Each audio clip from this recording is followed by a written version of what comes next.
All right, welcome to the Air J the Great podcast show. Got a Yeah, special man. guest on the show today. Hip hop artist Freeband Test. How you doing? Man, what's good, man? I'm feeling great. I'm talking to one of the greats, you know what I mean?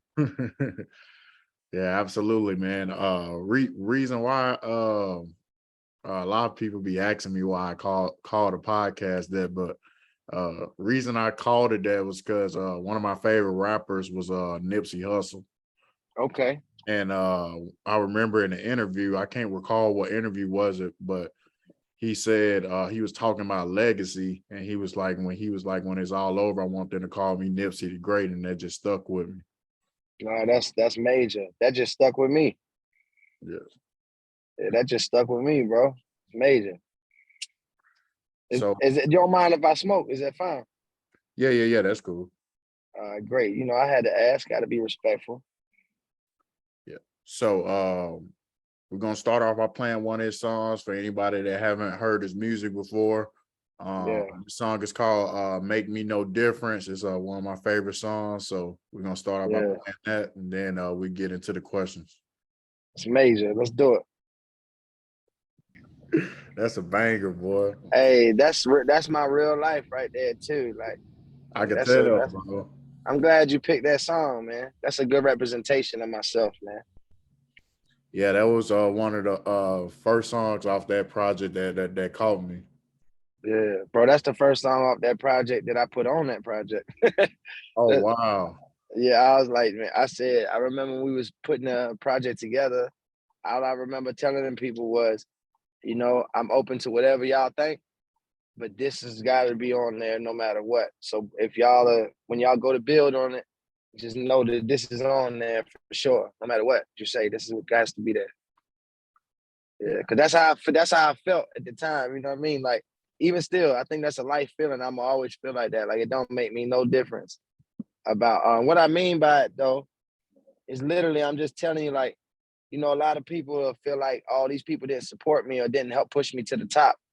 And a lot of people might look and be like, damn, I know I didn't help him when he needed the help or when he asked for help or however it came, they know they didn't help. So they take themselves out the loop. Like they won't even try to come back around you because they know they didn't do right the first time. And what I'm trying to tell people is like, it don't make me no difference when you want to help me, as long as you want to help me. You, Absolutely. you, you know what I'm saying? So that's what I'm saying in that song. Like it don't make me no difference. Like me shining, me looking like I'm doing well, me looking like I'm successful. Don't talk to me now because of that. You can still talk to me, even though I'm like, oh, yo, bro, I was one of them ones that you don't even got to say that. It don't matter to me. I don't even care. That's why I'm telling niggas it don't make me no difference. Like all I'm here on earth to do now is motivate the world and take care of my kids and leave my mark and be great, like Nipsey Hussle said. You know what I mean? Yeah, absolutely, man. Yeah, that's a good backstory behind that song, man. So Yeah. first off, man, tell the people where you from and how old are you? Man, I'm from Baltimore, you know what I'm saying? Baltimore, Maryland to be exact. You know what I'm saying? And I like to tell people when they ask me, Tess, how old you is? I tell everybody the same thing. I'm 1,000. You know what I mean? Everything I do is representation of is 1,000. So it's like the age thing don't even be mattering. I'm old enough and young enough. You understand? I'm 1,000.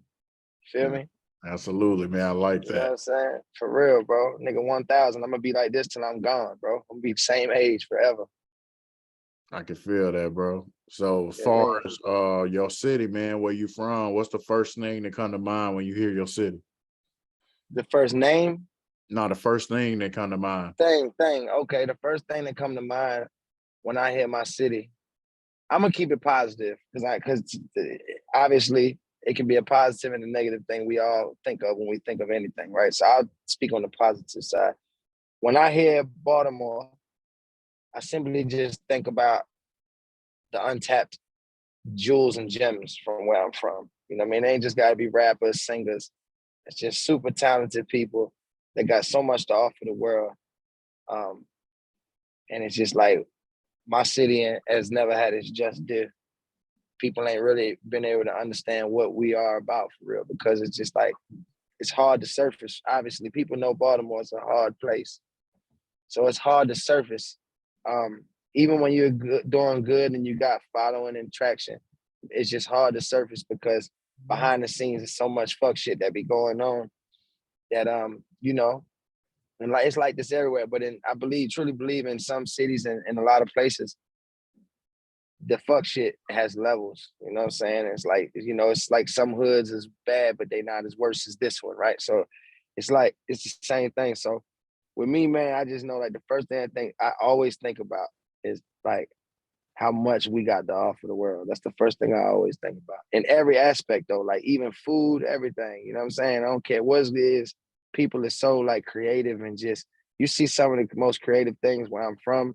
You see some of the most talented people in all aspects and just like over the world. But at the end of the day, like where I'm from, like I say, it's untapped. So that's the first thing I think about it. Anytime somebody in the world asking me anything, I'm like, man, send that shit to Baltimore. Do it and take it here. Do it to Baltimore. Take it to Baltimore. Let's do it in Baltimore. Oh, let's set up there. Let's go. You know what I mean? Because it's like I just know like they don't know. You know, so that's the first thing that always come to my brain when I hear my city. It's literally, you know, it's untapped. It's an untapped market. Yeah, man. But you can think of yourself, man, as far as like the situation when y'all having an untapped people in your city, you could think of yourself as to being the well, what's the word I'm looking for? I would say um revolute revolution or Yeah, first yeah, yeah. No, first I'm with you. generation. Yeah, first I'm with you. generation to To open that door, yeah, to to open that bridge door. to bridge that gap. Yeah, I'm with you. You know, since I was young, I've always looked at myself like that anyway, as one of the people um that you know, can solidify that type of connection, you know, as far as bridging the gap and opening doors that's closed.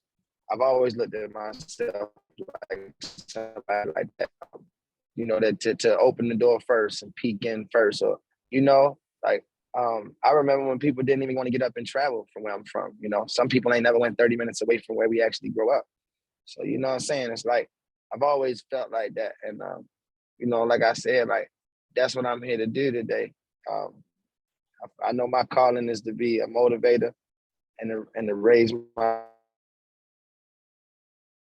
continue to uplift people. Like I got a way with words, and you know, I got this energy about me that God gave me to, you know, able to just pull somebody up off the ground and recharge them and send them back into the world. So I just started taking heed of that. That's what keeps me doing music. That's what keeps me focused on creating and actually, you know, giving my life to the music and letting people in and creating songs where as though folks can listen to me and take and learn from it. I got a lot of people don't know I got a big Snapchat following, and my audience on Snapchat is in the hundreds of thousands of people, and you know, every day I get millions of views on whatever content I post, and I can honestly tell you, like, I've managed to stay on Snapchat like that and just continue to post for that platform strictly and strategically from people writing me, telling me how much they are motivated from watching my life. Because it's like at the end of the day, I'm to the world, I may not be the biggest rapper, but I'm a trillion% sure that I'm the biggest rapper to many people on earth. And that's what let me know, like, damn, this shit crazy. Like, you know, I done been all over the world. God bless me. I done been everywhere, right? And I know that I've asked people, like, they're like, oh, you rap? Oh, who you know, who you with? And I've been blessed to be, you know, a part of great things in music and be a part of great people and great artists. And it's even the biggest names that you think that the world, you'll just know the world knows. I've quoted these names to people just in the sense of, you know, who I do music with when I'm out in the world and I'm talking to someone that completely knows nothing about hip hop or stuff like that. And you might mention a name of someone that you think is huge around the world, and these people don't have a clue who that is. But when you left them that day, they know who you are. You understand? So well, I found significance in that. So I just started going and making my fans and finding my real fans. Everywhere I went, I would create this method to just make sure I connect with who's really fucking with me. And you know, I found peace and joy in that because it works, bro. And I feel like a lot of people out here that do music, and I feel like everybody that got shit going on, they be showing it to the wrong people, or they shooting at the wrong people, or targeting the wrong people. Motherfuckers get fresh from motherfuckers that don't even like you. You know what I'm saying? They're never gonna compliment you and tell you you really look like you putting this shit together. They're not even ready to tell you that. But these be the people we try to impress, or we try to show we got money to and shit like that. Like, but it hits hard when you run into people that really are for you, and you over there trying to be, impress a motherfucker. And they like, yeah, that's cool. I don't even care about no level. Oh, can I just get a picture with you, man? I just want to smoke a blunt, man. Just chop it up with you about my favorite song that you did. But you over there, you just offered this man some pussy. You just offered this man some weed, the blunt, the drink. Nigga don't care about none. Some of these people don't give a fuck about your jewelry. None of that. They fuck with you, and people be forgetting that. You know what I mean? I understand that. I got a lot of likeness, and people fuck with me. But I also understand that everyone doesn't just fuck with me for one thing. I got a lot of people that fuck with me because I'm a great father. I got a lot of people that fuck with me because I got twins, and they might have twins, and they just like seeing how I managed to do this shit, right? I got people that follow me because they think I'm motivational, and they think I'm uplifting.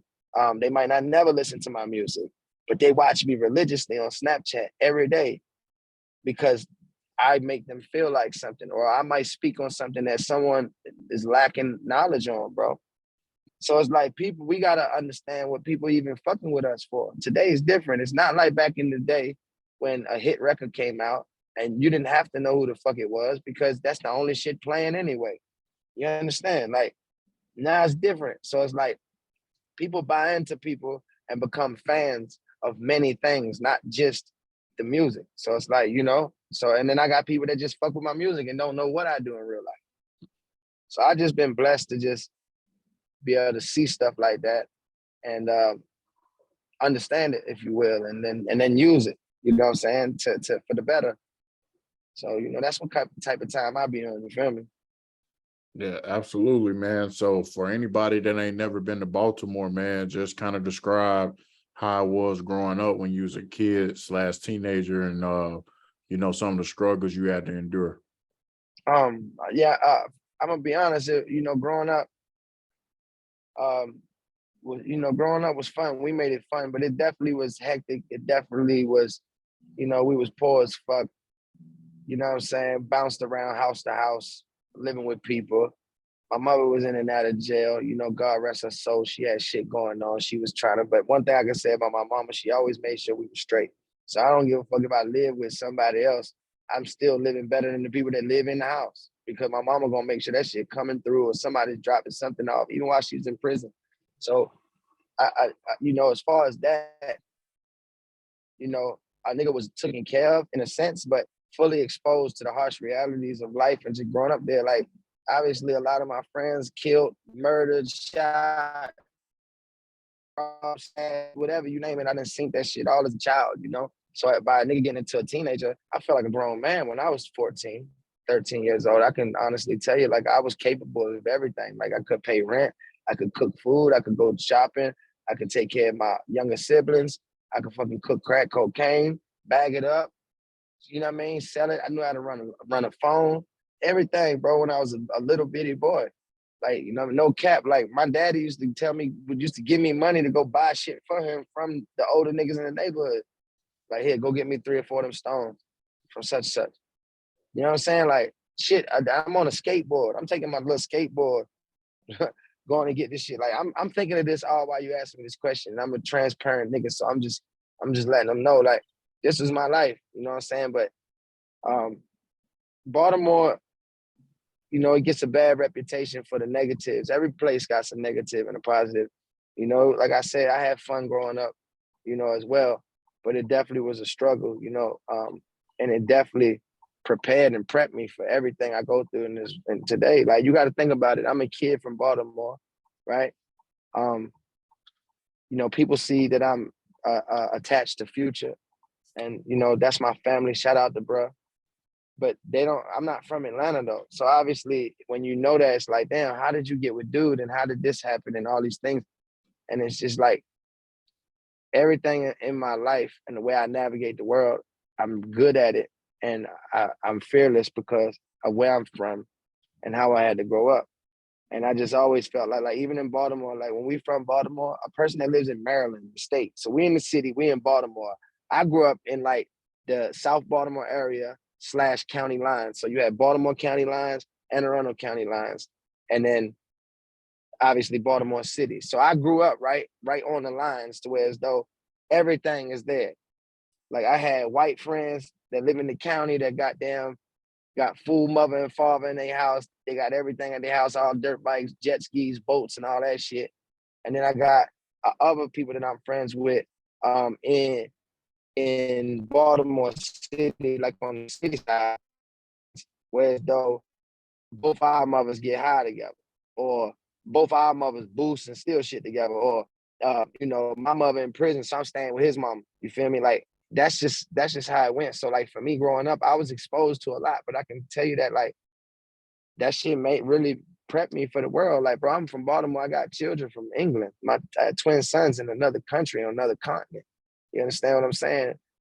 And I'm able to go take care of them, and I understand how I need to go about it. And it's really from just being in the struggle and not having nothing, and not being afraid to just figure this shit out. Because I know if I didn't have that in me, man, I probably would have tried to get an abortion when I heard I had kids coming overseas. You feel me? Like, I remember being scared of that because I didn't have money at all at the time when my kids was being born. When my kids was, obviously my baby mother was pregnant, I wasn't even situated financially. So I remember being scared, wondering like, damn, how the fuck am I gonna make this work? But I remember not being scared of trying to figure it out. I never was scared of that. And God bless me. You know what I mean? I put my best foot forward and I did what I thought I should do, what I think will work and what I think is right. You know what I mean? And things just change for a nigga. So yeah, growing up where I'm from, man, it's very harsh. It's very harsh. Trust me. Like that don't know, and I hope other people that don't never have to know, because Baltimore does got a lot of great things about it and great people as well. But it is what it is. Like at the end of the day, struggle is struggle, no matter where it's at. So as long as you overcome it and you use it to make you better, I just truly believe that's supposed to happen. You know what I mean? Yeah, absolutely, man. So what type of activities you was into as a kid? Did you play sports? I was one of them kids. I could play every sport. I just didn't play sports, if that makes sense. You know what I'm saying? Okay. If we having a pickup game, I'm playing. But to be honest with you, I never had no structure in the house as a child. So when you ain't got structure as a kid, having your parents sign you up for football, basketball, baseball, soccer, whatever it is, it's no structure. So I didn't have nobody taking me to sign me up for nothing. I remember times when I was interested and I would like request, like, hey, mom, I want to do this. I just remember like it would never, she never was like, no, but it just never got to that point. When you putting a kid in sports, it's got to be some structure. It should be, rather, it should be some structure. Like I got practice. I need to be able to get to the practice. I need to make sure someone's managing me to make sure I'm getting there on time, buying my cleats, you know what I'm saying, buying my uniform. This shit come with money, man. So it's like, I was just unfortunately one of them kids that didn't get a chance to do any of that. But I went to all my homeboys' games and all my friends' games. So I was still involved. I just didn't play no sports. I always did music, bro. I always tried to rap or sing or some shit since a kid. I always did that. Even no matter what I did in my life, every stage, phase, and period of my life, I always tried to do music since I was like 10 years old, literally. Okay. So as far as your family, did you have anybody in your family or close friends that was involved in the music business, or were you the first one? Yeah, nah, nobody was really involved in the music business, like in the real industry. I knew like friends of the family and people like that was locally tapped into like shit, local clubs, local spots, little small stuff like that, but not nobody in the real industry. So like, yeah, I'm definitely the first person. Um, I'm one of the first persons, like not even in my family, just even where I'm from, um, South Baltimore, like to do anything as far as like tapping into the real industry and actually having some leeway and some leverage. I'm talking about tapping into meaning like I can bring you too. Not the tap in like, oh, I'm only good. You gotta wait out front shit. No, like, you know, I was tapped in and to that point.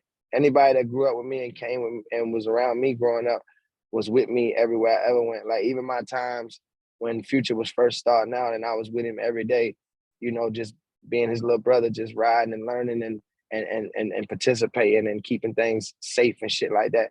I took everybody with me. Future know a million Baltimore niggas because of me. And my big brother Chuck, that's who put me with him. But I said that to tell you, like, I kept my people with me. So everywhere I went early on, moving around the world and around the country with bruh, I had all my people with me. So like, and he knew my people. So like, I'm big on that. Anybody with me knows everybody that is like immediate in my life. You know what I'm saying? Yeah, absolutely, man. So who was your favorite people that you like listening to growing up?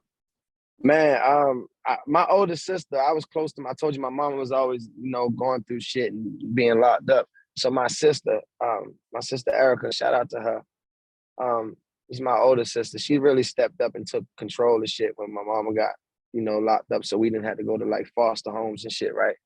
She's the one that exposed me to the music, man. Like my sister was like, her boyfriends was always niggas in the streets, you know what I'm saying? And my sister ain't fuck with no, you know, no bum ass dudes, you know, in a sense. So I would be exposed to like what's popping and what's in at them times, not just through her.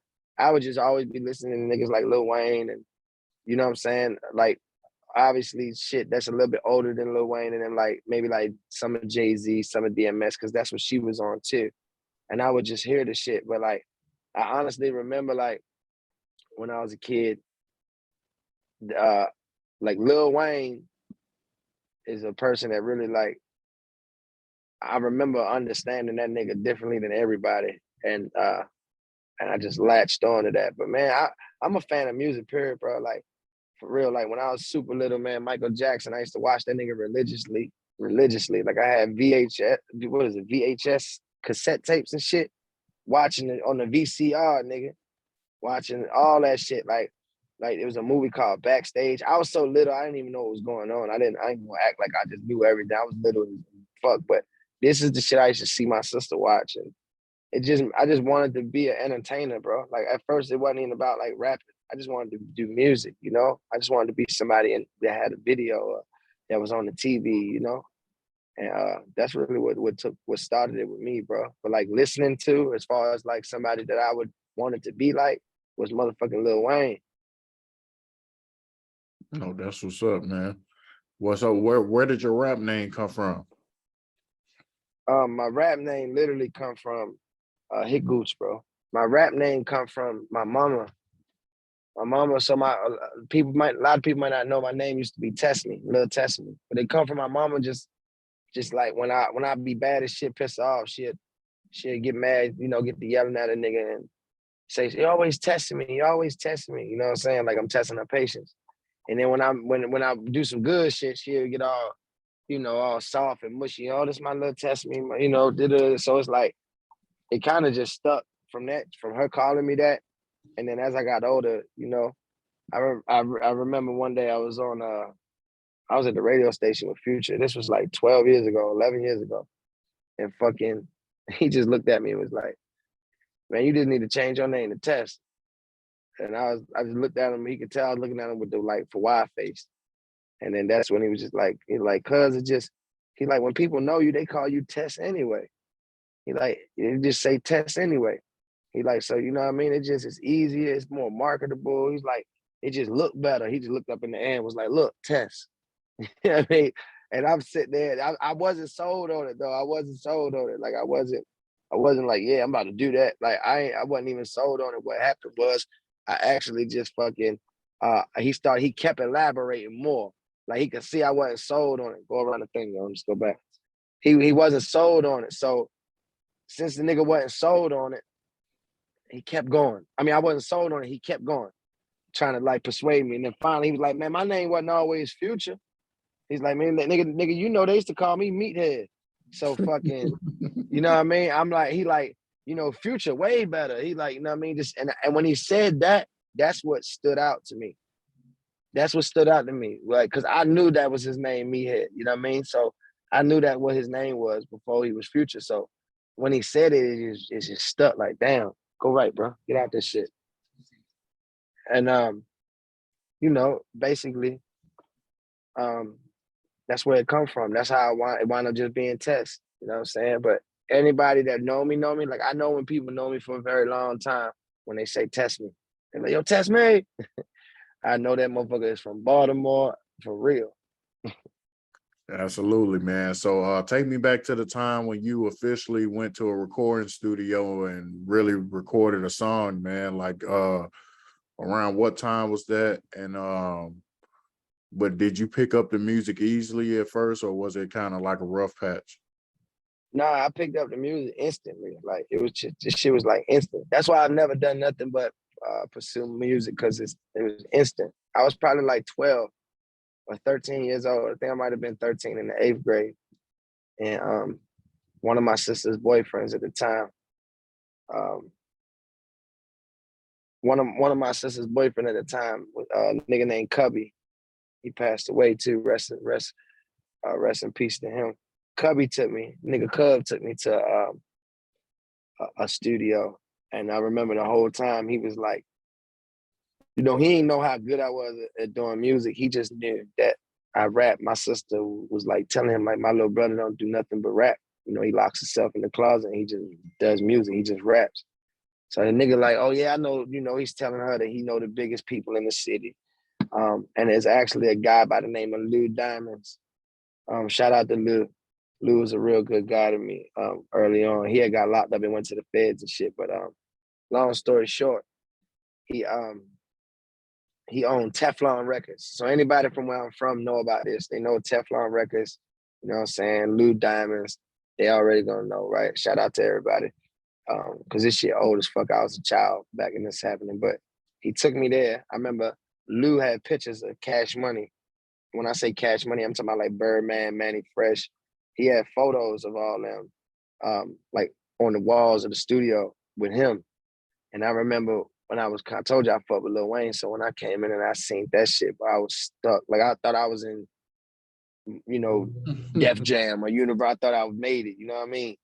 Just from seeing that shit. And that's what fucked me up as a child. Just seeing that, I felt like I was so close to being, you know what I mean, successful. You know what I'm saying? Being, you know, a superstar. And I was just a child. But that was the first place I went. I remember they put me in the booth. They turned on some beats. And I just went in, bro. And I remember they recorded what I did. So when I walked out the booth, I asked, could I get what I did? Like, and the dude told me, like, nah, like, he said, this is for Lou. I didn't even know who Lou was yet. Like, this is for Lou to hear. When he get back, he gonna listen to you, see if he likes it. If he likes it, we gonna call you. So I'm like, oh, all right. You know, I didn't even know how things worked. So I'm like, oh, all right, cool. Say no more. I remember I asked when's he coming? They like, shit, he'll be here in a couple of minutes. So I wanted to stay. So I told the nigga to brother, they're like, bro, let's just stay. I mean, to this dude get here. And man, he never came, right? Like an hour passes, he don't come.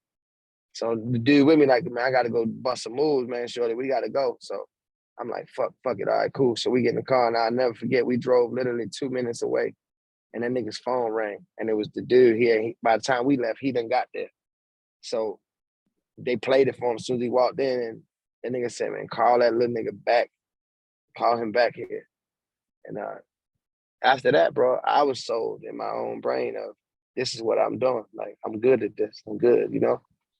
So like I just stuck with the shit. And I ain't never looked back since. I just felt like, I don't know for that. I never knew them people, but the way that, you know, when you're a kid, you just believe what people tell you, right? So I was under the impression that I was meeting those the big people, like the motherfuckers that can put you in position. So in my brain, I was so like, oh man, I'm really about to like go and, you know, present this shit and like try to see if these people like me, really like to see if I'm really good. So when that happened, and I told you I was a child, so in my brain, these the biggest people. These niggas know Baby and Manny Fresh, you know what I'm saying? They got them niggas on the wall.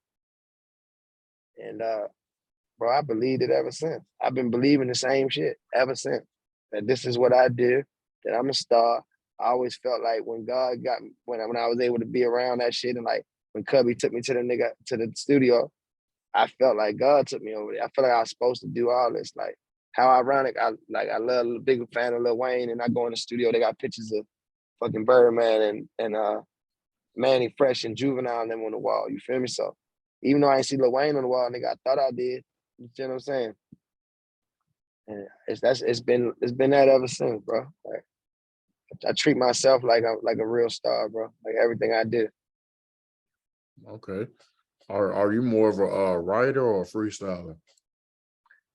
To me, all that's just the same. Like when you making music for real, all the same. Like I don't write nothing down with a pen and a piece of paper, but I have trained my brain, to just have muscle memory and just be able to just remember what I just thought. You know what I'm saying? Even though, I'm not remembering a whole 16 bar verse and then reciting it or nothing, but 4 bars and 4 lines or 6 lines and maybe these 2, like I'm gonna put it together in 15 minutes.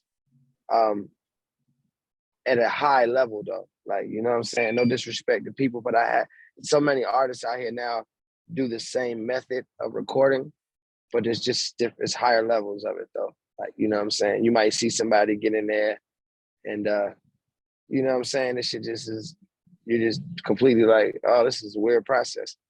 And then you hear a verse that is still good and you like the song and it's cool. But then it's like you listen to niggas like Jay-Z's and like real artistic type people that are really trying to have some leverage on the knowledge they put into their music and really trying to kick that shit, right? Meaning like quality music where the hook is actually talking about what the verse is talking about. You know what I'm saying? The song is still on page. Like I'm able to create on that level. To where as though he had to wrote some of this shit down. How the fuck did a nigga put a whole story, a storyline? The bars is exceptional. The vocabulary is just superb. It's like, and I'm still street rapping. I'm still trap rapping. I'm still vibe rapping. I'm still being melodic with it. But I really got real substance and content. And it's like when you watch me put it together, it's very interesting. Like I said, you can see a nigga rap all day long. You can see people make songs your favorite rappers. But I know that when I do it, it's different. Because I seen niggas' favorite rappers look at me and say, "Shorty, you different the way you do that shit." So, you know what I'm saying? I got a high level of it. Like, so, a lot of muscle memory. Last time I wrote raps, man, I was a child, to be fair with you. Okay. So when did you initially sign with Future, and what was the number one deciding factor of you going that route? Well, we had a mutual friend, like I told you earlier, which is like his big brother, and obviously Future older than me, so his big brother is my big brother as well, right? A guy named Chuck, Free Chuck, by the way, my nigga Gio, a great person. He saw and believed in me as far as just my talent and highlighted my shit and is the reason that I know Future. You know what I mean? So I always, when people ask about it, I always got to put bro in there because to be fair, which I can't even think about nothing past that part until I say it because it's just, this is what it is. But anyway, like I said, we was close. So like, it wasn't like Future heard my music and didn't know me. It was like, oh, this kid, is good or whatever. I like him. I want to sign him. It wasn't like that. Like Chuck basically was bringing me to the Future. You know what I'm saying? Like, yo, this little nigga right here. You know what I mean? He's the one. He's this little nigga hard. Like he remind me of you. And that's all Chuck used to tell me is I remind him of his little nigga. And I always used to say, who's your little nigga? But he would say Meathead. And at the time, I didn't know Meathead was Future. So, this was so early on, like Future didn't even really change his name to Future yet when I first started hearing Chuck talk about him to me. And this shit went on for like a year, him just coming to my shows and just keep saying, man, keep working, man. And you remind me of my little nigga, man. And finally I asked, like, man, take me to your people. And then when I realized that Meathead is Future, I was already listening to Future's shit. You know what I mean? So I was just like, wow, this is crazy. Like, then it's like, so he took me around, bro, early on before Future career even took off.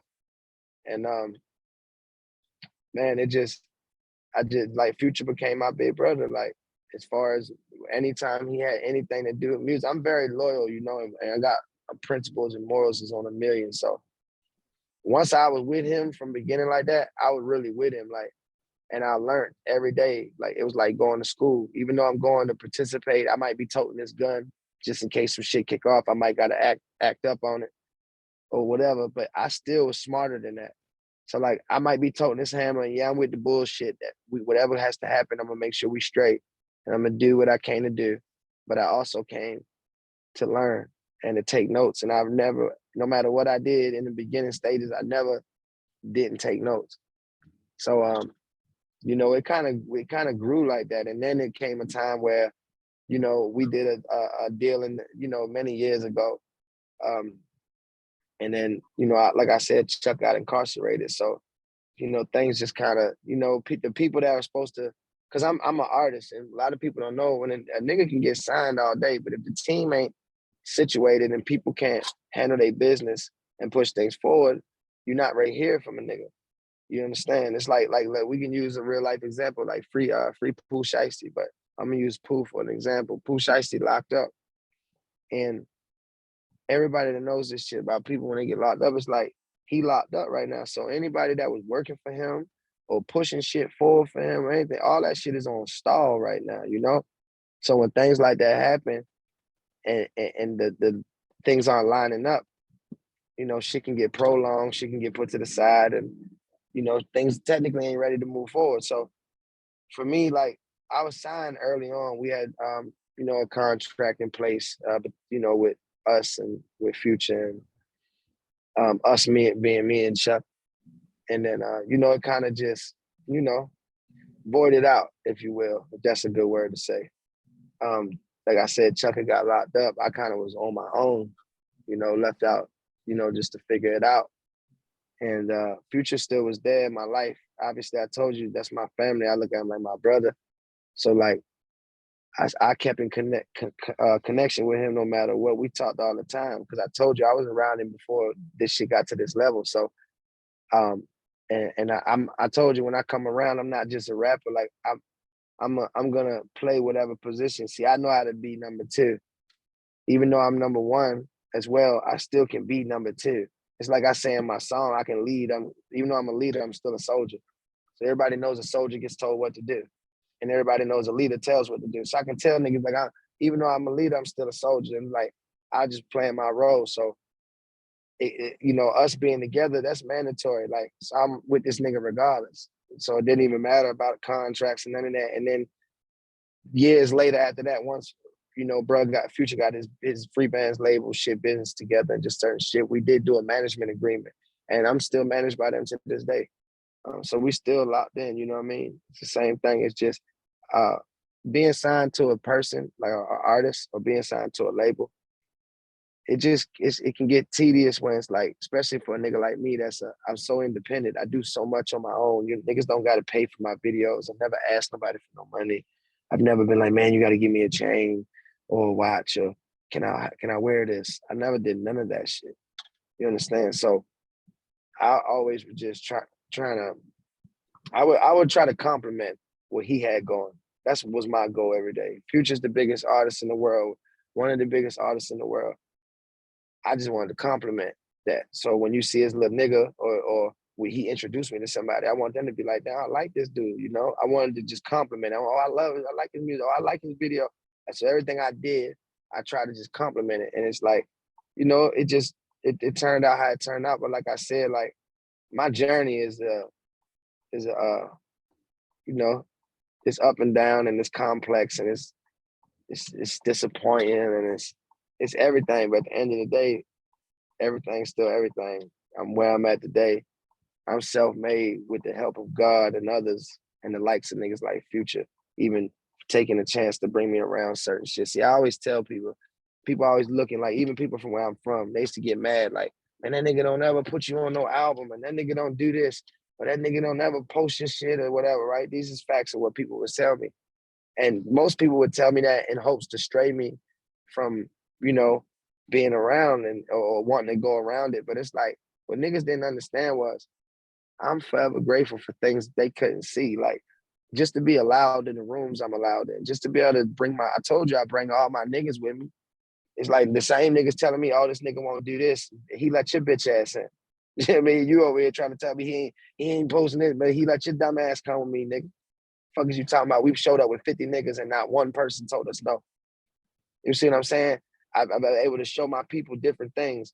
I know the music industry like a motherfucker because of my access. You know, me being right there. I know some of the biggest artists in the world personally and got good relationships with these folks and can call on them for advice and advisory things and shit like that because of being with bro. You know, the godfather to my kids, one of the godfathers to my kids, my brother BK is Future's manager. And I wouldn't even know him without Future. You understand? So at the end of the day, the things I gain, people can't see. You know what I mean? So, and I've always been special and blessed, bro, to never let nothing like that bother my brain. I'm still a human. Of course, it's times where I was let down. I felt like a nigga could have helped me do something or whatever, but it wasn't the right time, you know, and I learned that now, and I'm grateful that I never wasted a favor. I never asked for nothing. Like, you know, I can stand on my own 2 feet today, take care of my children, help my friends out, help my family, motivate the world and all that. And I wouldn't change it for nothing, bro. Like, you know what I mean? So I'm blessed, man. And like I said, Future's that's my family, nigga. My kids was just with him. You know, my children were with him at his house. You know what I'm saying? You know, I just ordered some jet skis for his son. You know what I mean? The other day, lined up the jet skis for his oldest son. You know what I'm saying? So, which is my nephew. You know what I mean? Even the kids of his I ain't even met. And I know almost all his kids, but even the ones I ain't met, that's my nieces and nephews. It just is what it is. Like, at the end of the day, for me, I know where I stand. And I know what I'm doing, bro. And I know what I did, and I know what I contributed to. And I know my worth. So I'm going to continue to press forward and push the shit to the top. You feel me? Absolutely, man. So when you initially dropped your first project, man, just kind of describe, you know, how people embrace you when they heard that first batch of music from you. Well, I gotta be honest. Like, even before I was with Future, I was already hot in my city. Even before people ever knew I knew him or anything, I was already buzzing. I told you the guy that put me with him, Chuck, he would come to my shows and see what I got going, and always encourage me to continue. And like, so like people already knew what was up with me, as far as doing music. But once I got with bruh and I dropped my first project after being with Freebands and just having that imprint attached to my stuff and people knowing, it was definitely dope. But I gotta be honest, like, I don't do no line. Like, I'm an artist, man, that I was constantly evolving. Like, back then, like, even though I was signed, I wasn't ready to be signed. I didn't have no hit songs. Like, I know that now, but I didn't know that then, of course. You feel me? But I'm just saying, like, people be thinking they ready sometimes, and it's just like timing is everything. Like, I was super talented. I had all the potential, but I didn't have what I got today. Like, today, I got undeniable music. It don't matter who you are. It don't matter if you don't like me or none of that. You gonna bop your motherfucking head and tap your foot when this shit come on, period, nigga. Shit too hard. It's too legit. It's too genuine. Music is what feelings sound like. You heard me. And they can't ignore that shit. It's like, I know that. I don't care who it is. Like, I'm so confident with my music. Like, I'm the nigga that can't wait to play a song for Drake. I can't wait to play a song for goddamn Kendrick Lamar. I can't wait to play a song for Future. You know what I'm saying? Anybody, any of these niggas, Jay-Z, I don't give a fuck who you is. Eminem, I can't wait. I'm about to motivate them. These niggas is great, and they about to go right in the studio when they hear this shit. They about to want to make a song. That's what I know. I know that shit with a fact, with everything in me. I give up everything I ever got if I was wrong. I know that. So, like, now, I'm really like a monster on these niggas. Like, you really gotta goddamn use me wisely, you know what I'm saying? Because, you know what I'm saying? A nigga really kicking that shit. And I got that energy and that, I put that pep in your step. So I'm one of them niggas, man. Like, I walk in any room and I make it shine brighter. I mean, that's what time, I'm on that type of time. That's what I'm here for, to enhance this shit. Absolutely, man. So, you know, I never hear too many people from Baltimore, man, and you never really hear about the music scene there. So kind of describe the music scene there, and do a lot of artists work with each other? Man, the music scene there is tight knitted, meaning like everybody that's got something going on in my city knows each other, one way or another. Um, and to be honest, which is a good thing, it ain't too much beefing going on in my city between artists. You know what I'm saying? It used to be, but it's really not. Like niggas have understand you can really get money from this shit. So I'm seeing everybody trying to just take that approach. I own one of the biggest studios in the city, in Baltimore, and I say that to say every artist has been in my studio. If they don't record, if that's not their home recording base, they still been there. And then, like I said, half the city records there as that's their home studio. Shout out Roddy Rax, you know what I'm saying? An artist, up and coming artist that's popping, got a lot of traction. Young nigga got his shit going crazy. OTR, Chaz. Shout out the homie White Boy. He's a producer up and coming. He goes there and works his ass off. Man, there's plenty of people. I can name a million people, but just to say the least, those people, Money Jake, shout out Money Jake, Tony Next to Blow. You know, I'm highlighting people that come to my spot and patronize the business and come in, and I'm familiar with what they do and their music, and I like their stuff, you know what I'm saying? So, and then you got niggas like YG Tech, somebody, I come up with him, you know, we from two different sides of the city, but I watch his efforts and his grind forever. And he's finally, you know what I mean, getting his just due. And this shit is like, you know, he's probably like, if I had to say it, he's one of, if not the biggest artist right now in the city. You know what I mean? So, but everybody got their own shit going and got their niche and they work and they moves and things is looking great. And like I like to, as far as describing the music scene, it's just like any other thriving music scene throughout America, in the hood. It's full of potential. It's full of talent. These niggas is working.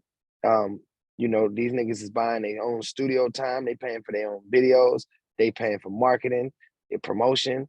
So it's like, it's in a good space, man. Like people are finally understanding what it takes to just, to actually pursue your shit and put it out. And me being from there and being so young, I've involved in the music there. I've watched so many people, and I can honestly say like everybody today does their thing. Like from my city, rest in peace to Lil Scooter. He was an emerging artist that got killed some years back that a lot of people know. You know, I be all over the world. I got a crazy fan base in London and in England, and people ask me about him, you know, all the time. Free YGG Tay and the whole YGG clique, man. Frida and YGG Tay had it going crazy before he got incarcerated, you know what I mean? So, you know, it's a lot, bro. I play a big role in the city behind the scenes. I feel like my time there being hands-on is over with, you know. I still contribute from a distance, you know what I mean? By making sure I got one of the dopest studios, providing a safe, sanitary, clean environment with that sound, making sure I put the money into the business, making sure I stay on top of the business. It's always looking like it's supposed to look. You know what I'm saying? And people don't even know what it takes to do that shit. You know what I'm saying? So I still contribute. Shout out Lil Baby. Lil Baby came through my studio. He recorded one of his hit songs, Close Friends, right there in Baltimore. A lot of people don't know that. You know what I mean? So shout out Lil Baby. And he came through there and showed love to the studio and actually created one of his biggest songs. So it's all inspirational, man. ESTG was just in there working. You know what I'm saying? Free Gunner and Slime. I had Gunner in there one time. You already know Future is a supporter of it and is also a person that helps send me them type of clients. So that's what I was telling you, like, people don't even understand what a nigga get, you know what I mean, got going on, but this shit is bigger and deeper than rap, you know what I mean? Yeah, absolutely, man. So for everything that you have out right now as far as projects, what would you say is your most successful one so far? My most successful project to me is always my last one. And my last project was the Go Mode. To be honest, bro, and I'm very grateful and thankful to share this, like every project I do goes up another notch every time. you know, my streams jump up more. I get more monthly listeners. So I'm just thankful with just having growth, even if it's just a little bitty bit. I don't even care. Like I'm into. I tell people every day on Snapchat, I say, pace yourself, don't race yourself. You know what I mean? So I'm cool with baby stepping. You know what I mean? And just taking the slow way, as you will. You know what I'm saying? You know. So my last project, bro, Go Mode, was my best one, and the next project is gonna be my best one. Is Stop Playing With Me 3. You know, it's dropping in October. I'm gonna have a release date later on this month, but yeah, October for sure. And Stop Playing With Me 3, man. That's a movement. Like that's my life. Like, you know what I'm saying? How Nipsey used to talk about the marathon. I'm speaking on Nipsey because I know that's one of your people that you look to. My shit is Stop Playing With Me and Go Mode. Those are my two things. And I tell people, pace yourself, don't race yourself. But to stop playing with me, man, that's like Nipsey saying at the marathon. I tell people they need to inherit this attitude, to stop playing with me attitude. It's like, you know, when someone tells you no, it's all about you finding that yes and never accepting no for an answer.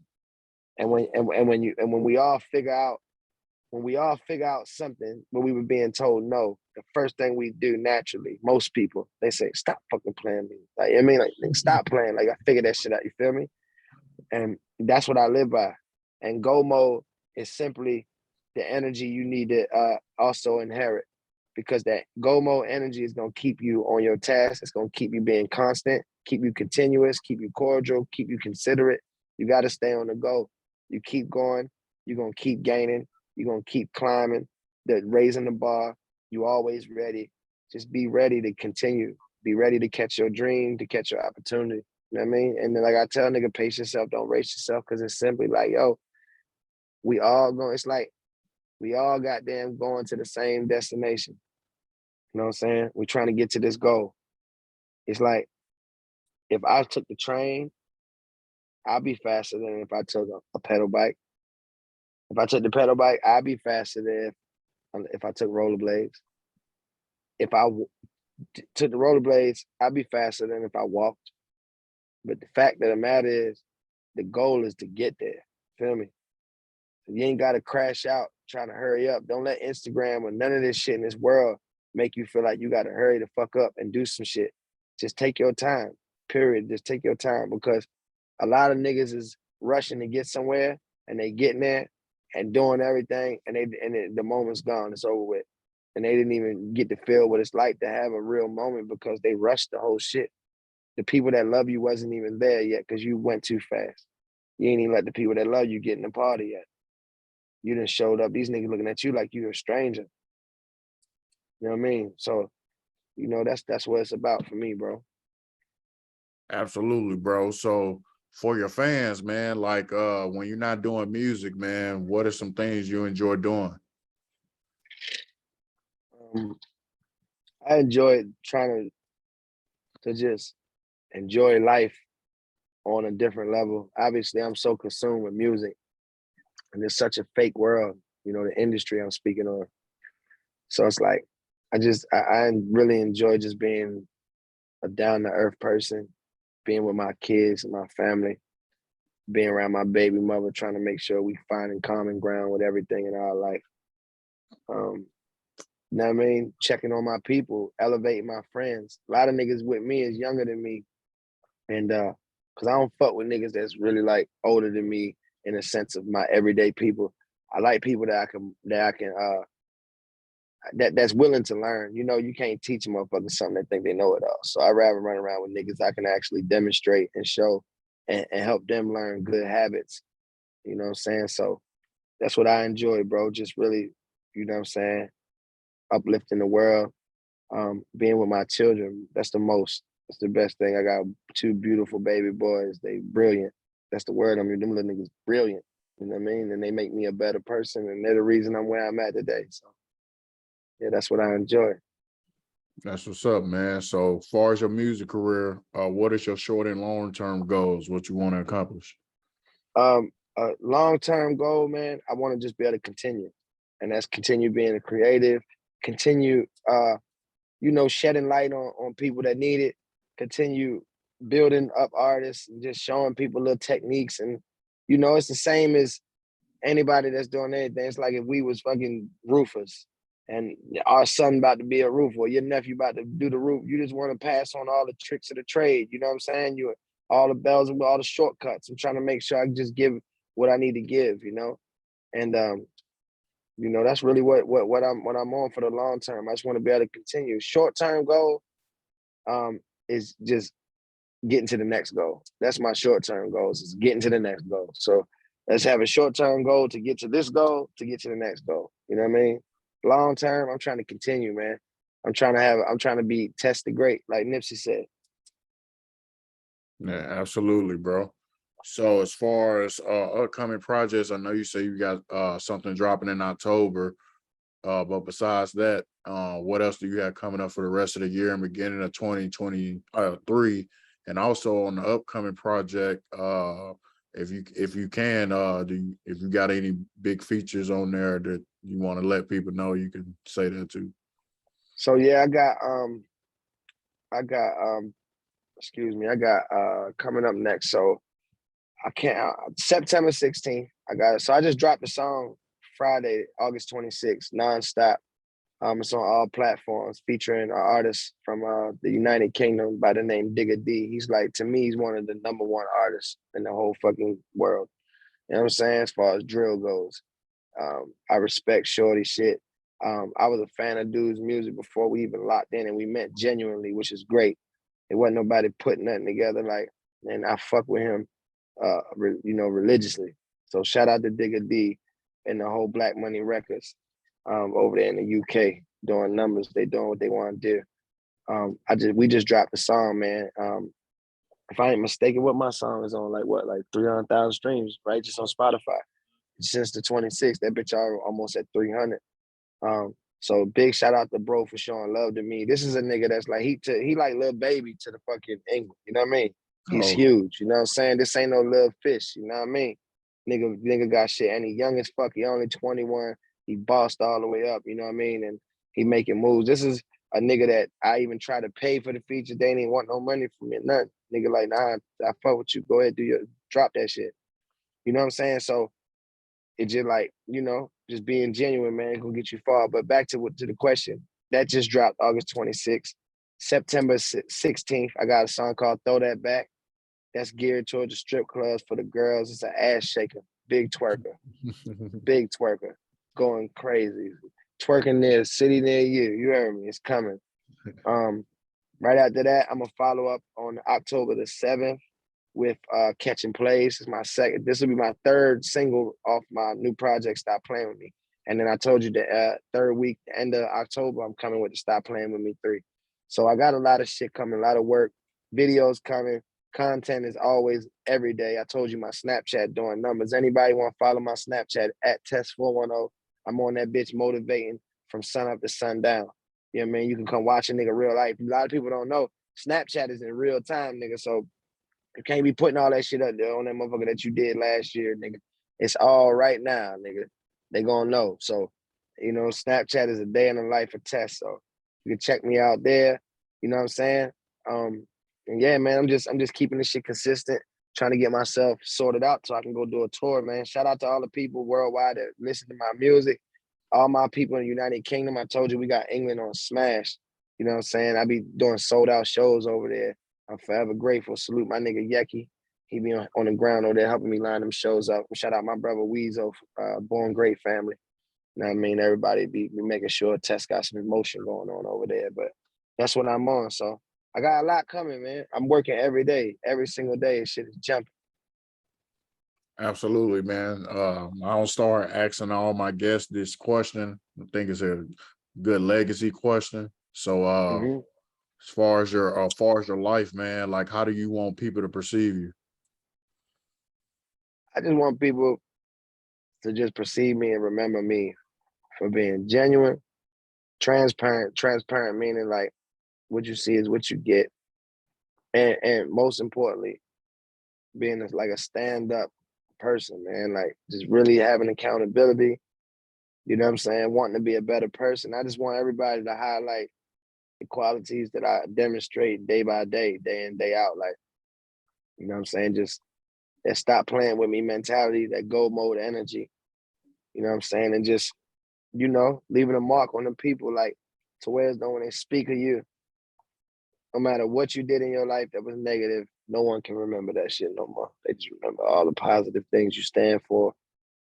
And I just want that for myself and for my kids. You know what I'm saying? So when people that knew me, they get to share them stories with my kids. Like, boy, your daddy was an ill nigga. You know what I mean? He really was that guy. You know what I mean? Was one of them people. And that's what I would like. Okay. So as far as closing remarks, man, anything else that you want to say that you want to put out to the people and let people know how to find you on other social media platforms besides your Snapchat? Yeah, so all my platforms is the same at Test410, Instagram, Twitter, Snapchat. I think I'm Test410 on TikTok as well. And as far as like closing statements, I just be wanting people to know this. Whatever you got going on some real ass shit, because I ain't one of them niggas. They be like, oh, give advice to an upcoming rapper. I tell people real shit, straight up and down. Whatever it is you want to do, you can do it. That's guaranteed. It's guaranteed. But you just gotta do it. You don't gotta ain't nobody that wants to be a lawyer asking somebody what they should do. They already know they gotta take their ass to law school and hit them fucking books and educate in that field, right? Same thing with people that want to play basketball, soccer, you know what I'm saying, football, whatever it is, you gotta train, you gotta hit the gym, you gotta hit the books, you gotta fucking go to school, you gotta do this, do that. Everything is it comes with methods. And I just feel like everybody should know, like, we know what to do. Just do it. Just do it. The only thing I want to tell them when you're doing your thing, just pace yourself, don't race yourself, and you won't crash. I ain't never met a motherfucker crash the car doing 5 miles an hour. You know what I mean? I ain't never met nobody say they was doing 10 miles an hour and they slid out of control. I've never in history heard that. So just pace yourself, don't race yourself. Keep God first, and everything else gonna come second.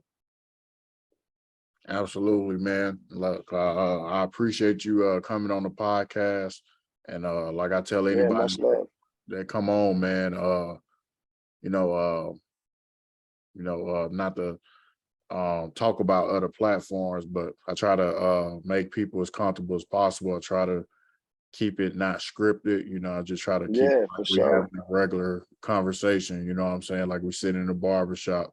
And anytime you want to come on the podcast, you can come on, you can hit me anytime. My Instagram, Eric J the Great. And I don't just do interviews too. Like I do a lot of real topics that I know people gonna come across at some point in their life. Like one of my most popular episodes is police brutality and 50-50 in relationships. Should you Right. kick your kid out at 18 years old? Like, real stuff. So, And that's what the world's missing, Eric. So it's important that you continue to keep doing what you're doing too, my brother, because that's the shit that people missing. And these interviews these days, no offense to anybody, but most people don't even do research on the people they talk to. And not only that, their questions is bullshit, because they just be bullshit questions. Like they be trying to highlight niggas' beefs, flaws, negative things. Like the world gonna do better the more we put that better into the atmosphere. So like even you asking these questions and breaking this shit down, man, it helps people. And that's what I learned, you know what I mean? That's why I motivate and pop my shit, you know what I'm saying? So shouts out to you too, you know what I mean? Yeah, absolutely, man. Reason I started a podcast, man, just give you a little brief bio about me, man. I was in the military for 8 years. I was special operations.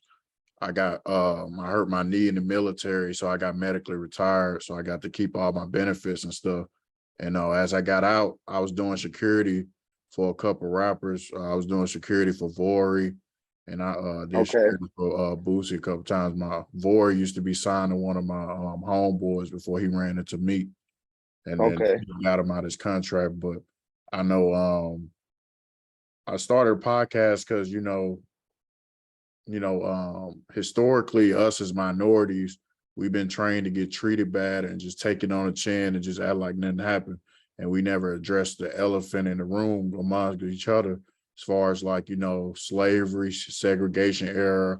So I feel like we need to have more conversations amongst each other to get reassurance in ourselves to know people go through similar things and you might not be as bad off as you think, you know, so, you know, this person might be a millionaire, but he still go through the same stuff you go through. You know what I'm saying? He That just, nigga going through more than what you going through. You know what I mean? yeah, Because people don't be knowing, bro. Like you just said, this shit is important. right. These people don't even know, bro. Like that's why I just highlighted you. You know what I mean? When you said, because ain't nobody doing that. These people got scripts. You know what I mean? And ain't nothing worse than having a script full of bullshit. Like how you, it's like a fucking, it's like a whack song. It's like you ever seen someone say, and you wrote this shit? Like you actually sat there and wrote this down and still said it? So you read this shit 50 times and still chose to tell us this bullshit song. It's just like these scripts. The motherfuckers want to ask about nothing, bro. And that's why the world right now don't got nothing to look forward to. You know what I'm saying? This shit is important, bro. Keep doing what you're doing, brother. I'm gonna keep fucking with you. We're gonna be tapped in, man. Yeah, absolutely, man. You know, if you want to keep it on social media, or I can give you my number if you want to get direct contact, just however. But you know, Nah, we locked in, man. I'm fucking with you, bro. We locked in. yeah, I just think that, you know, like I told Derez Deshaun, I did him 2 days ago. Like I told him, I was like, you know, Shout out anytime, to Rez. The Rez, the homie. Shout out to Rez, the Sean. Good nigga. yeah, absolutely, man. He's a real genuine dude. Like Mm-hmm. like I tell him, you know, like, you know, and this don't come across people's mind, and that's why I'm making my platform available to people. Like you might just wake up, you know, say tomorrow you wake up and you just going through the normal motions and you might encounter some BS and you be like, dang, like this might be something good to talk about because somebody else might be going through this or something like that. Mm-hmm. You can get a couple of the homies and we can all have a genuine conversation and dialogue and they can hear different perspectives from similar backgrounds, you know what I'm saying? So about real stuff that people can encounter on an everyday basis, you know. Right. Nah, facts, bro. Yeah. For But yeah, sure. I appreciate you coming on, man. And you know, anytime you want to come on, man, my line's always free, man. You know, you hit me on the gram or whenever. Say less, my bro. I appreciate you having me, man. Appreciate you highlighting, bro. God bless, man. I'm gonna be at you. All right, thanks. You too, bro. Much love. Much love, brother. Thank you.